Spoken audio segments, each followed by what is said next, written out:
Recently, the city and county renovated the Julian Carroll Convention Center. I'm your host, Pam Spencer, for Your City at Work. We're about to go inside without the crowds and take a look at all the details.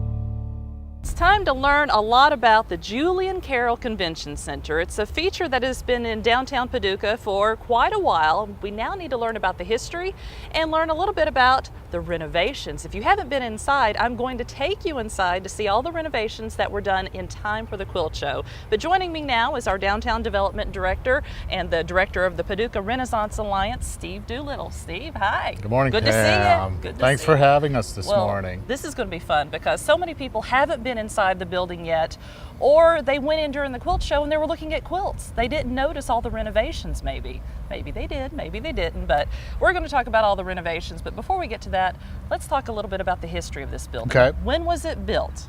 Well, let's do a little prehistory of the Okay, building. prehistory. For Paducahans that have been around for a long time, they will know that this is the site of Barclay Park. The whole entire hotel convention center complex was formerly known as Barclay Park. It was a city park on the riverfront. When they attracted Mr. Green to do the hotel in the early 1980s, this was the site he picked and that he wanted. Interestingly enough, we have never sold the site. The land is still owned by the local Convention Center Corporation. That's a board appointed by the mayor and the county judge. And so really we own this facility. We don't own the hotel building itself, but we own the convention centers and we own the 27 acres that is part of the entire complex. And there's two convention centers here. There's two convention centers. We kind of collectively refer to them as the convention centers, but one is the Julian Carroll Convention Center, named after Governor Carroll, who was a local man from Paducah and McCracken County. And in 2002, we did a large expansion of the convention center, and we call that the Expo Center. Now together, how many square feet of convention space are we talking about, and how does it rank with the state of Kentucky of all the different ones? We have in Paducah these two big buildings added all together represent 130,000 square feet of space, and inside of that we have approximately 110,000 square feet of actual function space. The rest is tied up in mechanical areas, kitchen, storage, back of house kind of stuff. But that ranks us fourth in Kentucky, behind only Louisville, Lexington, and the very new large convention center that's been built in Covington in the last few years, the Northern Kentucky Convention Center. So we have way more than Bowling Green or Hopkinsville or Owensboro or Piketon or Ashland. We rank with the bigger towns in terms of space. And when the quilt show's here, they use all of this space and then they need some extra space. The show is much larger than the buildings that we can provide for them. For example, this last year, they used another 40,000 square feet of space inside the hotel. Okay. With the hotel now closed, it's going to be a challenge next year of what do we do with the extra space requirements that they need, but we're working hard on that, and I think we have a solution. And in previous years, they've just spread the show out in different locations, haven't they? They have. The show would show up in several locations across town. They would rent space out by the mall or somewhere on Highway 60. But the show organizers like the show as compact as possible, having it all in one location. And we think our visitors like that too. Yeah, that is very convenient for everyone. Yes. Okay, so why did the building get renovated? Because it was done just in time for the quilt show. And that's why there wasn't a big formal ribbon cutting. Well, there was no big formal ribbon cutting because we needed to turn the facility over. We promised the AQS we would turn it over to them on April 16th. We turned it over to them on April 16th at 2 o'clock in the afternoon. It was quite literally our construction workers working their way out the front door, and the quilt show organizers and the people setting up their convention were coming in the back door to set that up. So at some point in the near future, we will have a formal ribbon cutting thing. look forward for that in the next few weeks. We'll get that done. So there were some reasons behind renovating this building. Part of it, age. It Part of needed age, some yeah. some work. This part of the building, the part we label the Julian Carroll Convention Center, it's original to the hotel. So it's got that early 1980s vintage. Was built by the same folks that built the hotel, so it has that same similar look and feel to it. In the early 1990s, in 91 and 92, Mayor Montgomery put this feature on that we call the atrium, this glass front. Okay. You used to look at just the blank end wall of the convention center, and you primarily entered the convention center just through the hotel. So the organization of parking, the porte cochere, the big glass atrium, that was all done by Mayor Montgomery in 91 and 92. Okay. And there was some renovation done at that time. It got some paint and some new carpet, but there wasn't a real substantial rehab. It's now 15, 16, 17 years after that renovation, and it was really time to do it again. It wasn't just about the quilt show. It's an asset, it's a facility that local government owns, and it had gotten tired. And we had always committed to hotel developers that were coming into Paducah that were interested in purchasing the executive inn, that we would do our part. If they came in, if they bought the hotel, if they renovated the hotel or did something to upgrade the executive inn site, we would do our part and we would upgrade the public facility. So and we did that. Maintaining the assets and enhancing the assets. This is a great asset and great lure for conventions when they see something so new like this. It is. It's first-class space. Okay, well, I think we've done enough outside. Let's go inside and see some of the behind-the-scenes renovations that were done to make this building up to speed and really, really pretty inside.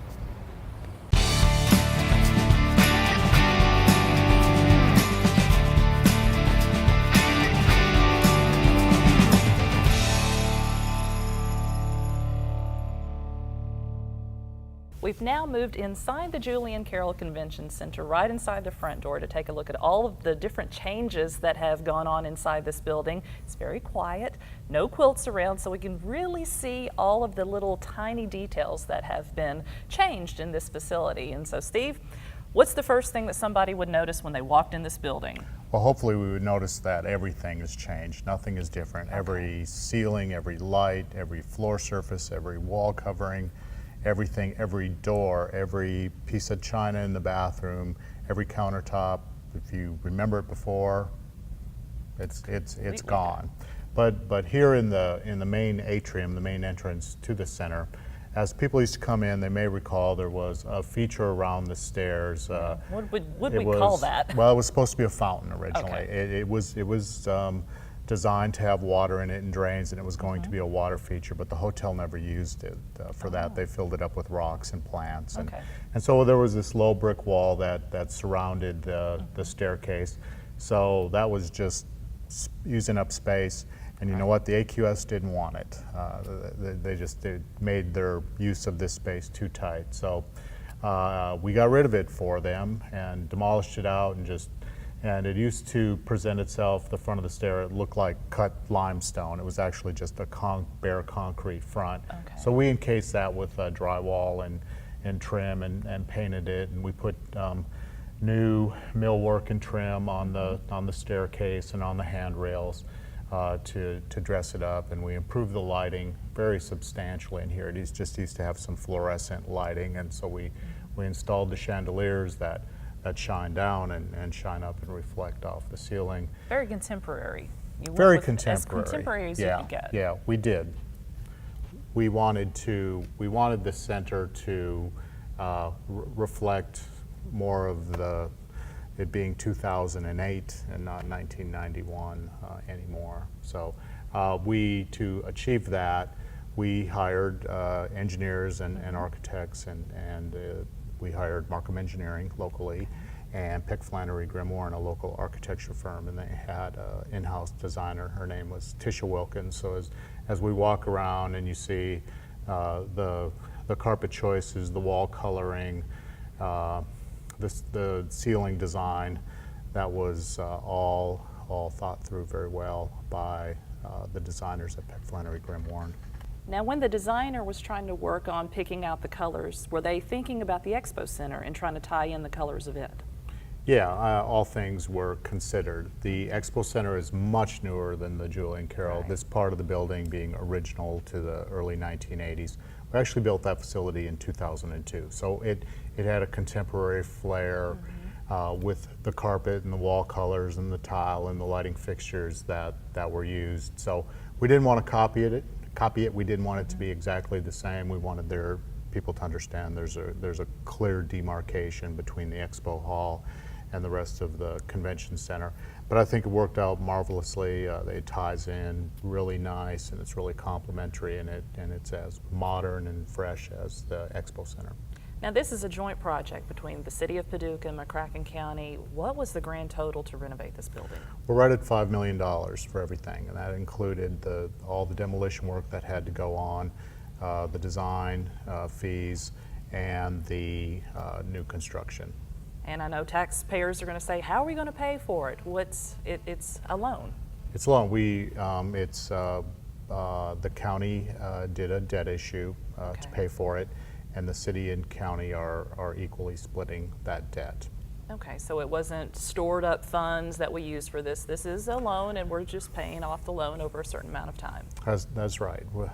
It's, I believe, a 15-year note. Okay. This will be paid off. And why we do that is because we don't want our debt to go any longer than what we think reasonably the life of the facility will be. We're pretty sure in the next 15 years, someone else, won't be me, someone behind us will have to come in and recarpet and repaint, come in and say, man, is this stuff ugly and worn out? We got to do something with that. What were they thinking back in 2009? So, and then about the time the debt is expired, we'll be ready to do something else at that point. Okay, well, I think we're going to head upstairs, take a look at some of the different ballrooms and the different changes up there, and even one of the most used places in the facility, the restrooms.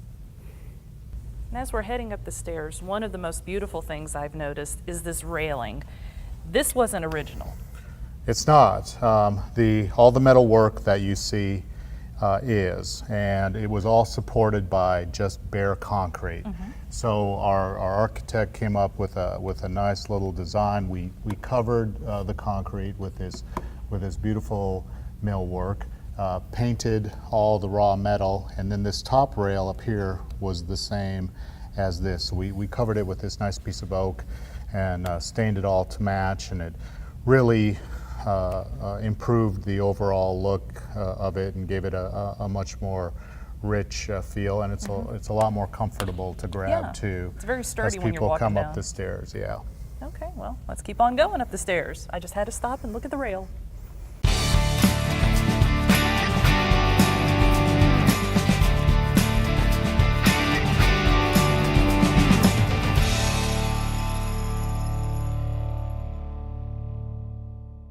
This is one of the first features that you'll notice as you go into any one of the rooms up here. This is the Lincoln Room. Used to have a huge portrait of Lincoln. So Steve, tell me a little bit about the changes to the exterior of each room. Well, every room, even though the configuration of the building and the basic layout of the walls didn't change, and we kept the historical names of what the rooms were. And this particular one is the Lincoln Room, and people will recall we had a large portrait of our 16th president, and we've done away with that, and we have something that's a little bit more subtle. The room name, to comply with all the universal rules now, it adds Braille, so our sight impaired customers can find the rooms as well. We opened up the entrances to all of the rooms. Again, that was a building code requirement to keep the property universal, so anybody in a power assisted chair or wheelchair, they can maneuver in front of the door a little bit easier. And the doors. Every door, Oh, yeah, the doors every are single gorgeous. door. We decided to keep all of the good doors that were in the convention center, and as it turned out, there weren't any. So There weren't any good so doors. every single door has been replaced, every lock set, every knob, and again, going to a universal style to be good for the guests that need that little extra assistance. And I do like the available and in use. This is, Yeah, and this is cute. this space is for it takes a card insert so that if they want to type up what the day's events are, it slides in there nicely and people know what's going on in that room. The ballrooms that the people may remember as the international rooms, A, B, C, and D. We did a little research as to why are these ballrooms in Paducah called the international rooms, and so asking someone from the Green family how it is they came to name that.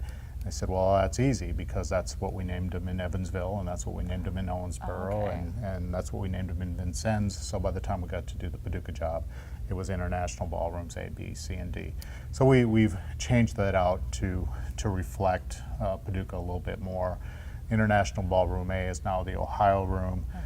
B is the Tennessee, and then the Mississippi and the Cumberland. Okay, and to reflect the rivers as you enter the ballroom, the very top has that shape of a wave of a river. Yeah, that architectural feature is called a cloud, a ceiling cloud. That is the technical term for it. In the old hallway, which was right in this location, as people looked down the hallway, the ceilings were kind of low, the colors were very dark, and there really wasn't anything as they looked down the hallway what indicate to them where do I turn into these ballrooms. So from an architectural and a design standpoint, we did a couple different things. The ceiling cloud very subtly tells people there's a door in this location, and then also as you look down the carpet line, you'll see tile coming out from the doors. Just another a clue for people as they go down the big long hallway where it is they will find the door that they're looking for. Now this hallway looks like it's wider, but is it? The hallway's actually been narrowed a little bit. It has the illusion of being wider because of the choice of paint colors and the fact that the ceilings were raised in here, and we introduced so much more light into the hallway that was previously here. So it was dark, the ceiling was low, you had to kind of squint to look down all the way down to the other end, and this all was just well designed and opened it up and makes it a much more inviting and pleasant atmosphere for our customers. Okay, I think the next stop is to go inside the Ohio room.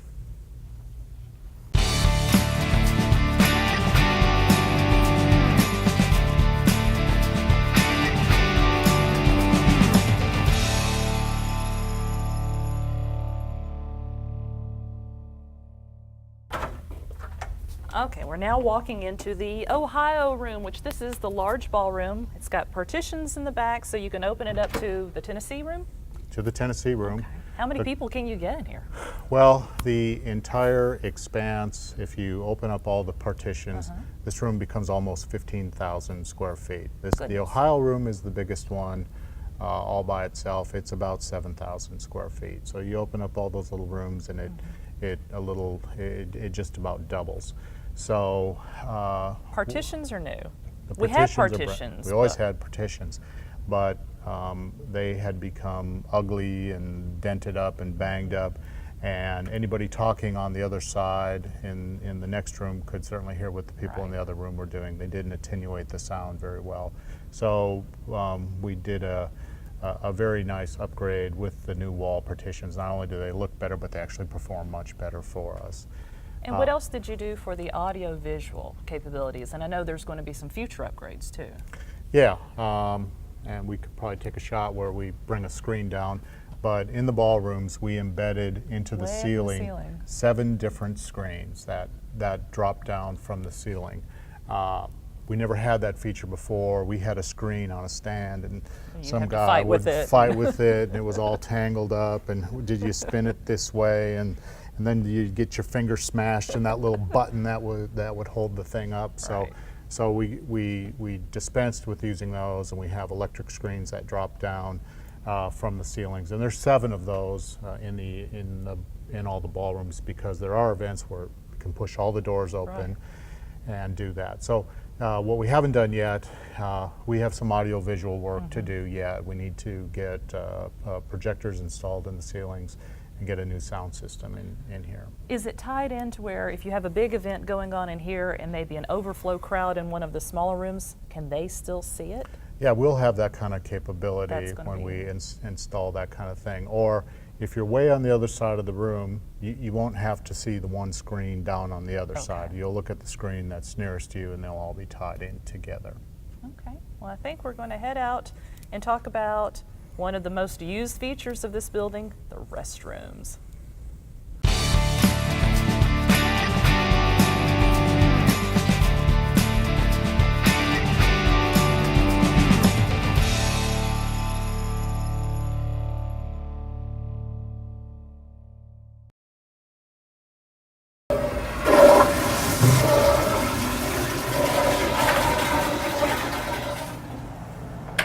He's a little bit slower. You're not supposed to be in here.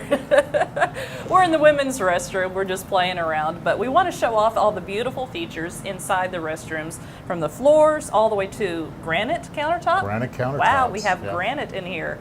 Tell us all about the new things, because this is the room that will get a lot of use. Bathrooms in convention centers are incredibly heavily used. Yes. And so while we wanted something that was contemporary and looked good, but what you're seeing here is really a lot of function. Right. Yes, expansive use of tile on the floor and on the walls.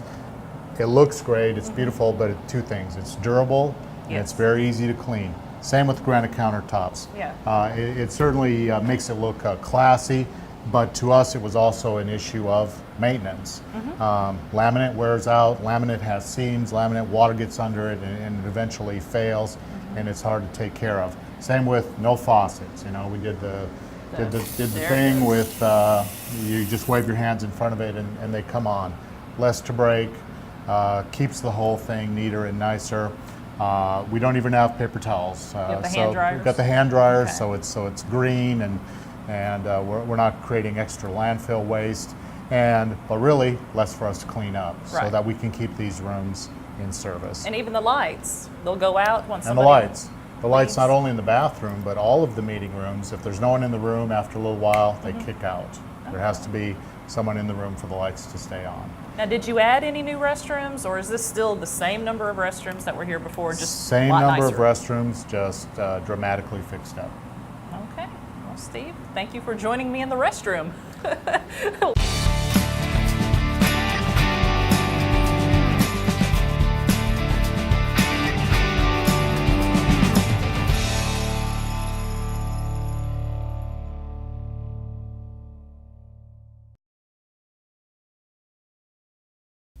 This is a new feature that doesn't seem that exciting to people. It's just a long corridor, but it's very important when you're trying to separate the convention center from the hotel. Yeah, there's a lot of significance to this. This is the old end of the ballroom wall. We had to sacrifice a little bit of the last ballroom to get this corridor in here. People will recall that when the hotel closed in September of 2008, it was not possible for us to use our buildings because the electric came from the hotel, the water came from the hotel, the gas came from the hotel, the telephones came from the hotel, the fire alarm systems came from the hotel. Virtually every service that this building needed to operate, it all came through the hotel. So when those services were separated, we were dead in the water. There was not a practical way for us to use our facility. So we used part of the $5 million of the renovation money to correct that problem so that would never happen again. Depending on what happens with the hotel. Depending on what happens with the stays, hotel, if it goes, we're independent and free from the hotel. The significance of the corridor is the convention center had to use the hotel as an exit. In the event of an emergency, you would exit out of the convention center into the hotel, and that's how you would escape to safety. When the hotel closes, like it is right now when we're doing this interview, we still have this corridor that people can safely egress out. So it was a code upgrade, but it was something that gave us a degree of freedom away from the hotel. And you just lost a few feet of the ballroom, that's it. Just a 6-foot wide corridor at the back. Six feet going out to the back door, not much. It was worth it. Talk about the fire system. What was had to be separated with that? People may think it's just an alarm. You just put an extra alarm. It's not just an alarm. It was the old alarm system tied in through the hotel. So you name it, it was tied back to the hotel. And that made sense at the time because the convention center operator was the hotel, and the convention center operator paid the utility bills. They paid the electric and the water and the gas. They did all that. As we go forward and we don't know what our exact situation we're going to end up in, will we be a complete standalone separate operator? If that's the case, we need all these systems to be separated, and they are. Okay. Even the gas, I know that was one of the first things that was separated. Didn't it have to be run under the flood wall or through the flood wall? Given where we are in the old Barclay Park, between the flood wall and the river, there are special challenges for us. So some of those new utilities, including water and gas, had to come through the flood wall. Wow. And that requires special permitting from the Corps of Engineers, and that was all very competently and nicely handled by the city's engineer, the city engineer, Rick Murphy. So what kind of future do you think is going to be great for this convention center? Now that it's upgraded, it's more marketable. It is more marketable, but you know, as for right now, we don't do any marketing because the hotel is closed again and there's no operator and there's no one promoting the place. But even without that, we receive calls daily from people that want to use the facility. So what the Convention Center Corporation is doing, the owner of the convention facilities, they've put out a request for proposals and they're looking for operators. I'm confident we'll find someone that can come in, they can do a little dab of marketing and answer the phone and book events, and we'll use this wonderful community facility that we have. And because we have a great facility, it's going to do a tremendous amount for us in the recruitment of a new developer to do a hotel. We will find someone. Because a year and a half ago, when we were going through the process of looking for a developer, this wasn't upgraded. This is now better. It's wonderful. No, it wasn't. We didn't have this to offer to anybody. All we were offering was a promise that we would upgrade this facility. It's upgraded now. This is going to be attractive to developers. Okay. Anything else special about this facility that we haven't talked about that you think the public would, if they knew about, would be kind of interesting? You could think of, or have we covered it all? We've covered it all. I know I've picked your brain for about half an hour now. We've been in the bathroom. What more do people want to know? I know you were in the women's bathroom with me, but that is a used part of this. The Convention Center does have its own kitchen. Convention Center does have its own kitchen, or the kitchen that serves both the hotel and the Convention Center. It's actually in our building, and it's right on the other side of this wall. Okay. It's not in use right now. That's a whole nother level of complication to do food service, and how we do food service now for people that want to use the facility is it's a catered event. Okay, but we have all the facilities here. Yeah. We now just need to start marketing them and bring people in. And we will. We will. That's the promise. We will. Well, Steve, thank you so much for joining me and showing me off, or showing the Convention Center off. Showing Pam off. No, not really showing me off, except in the restroom there. That was kind of fun. But thank you so much for joining me, and you've been watching Your City at Work.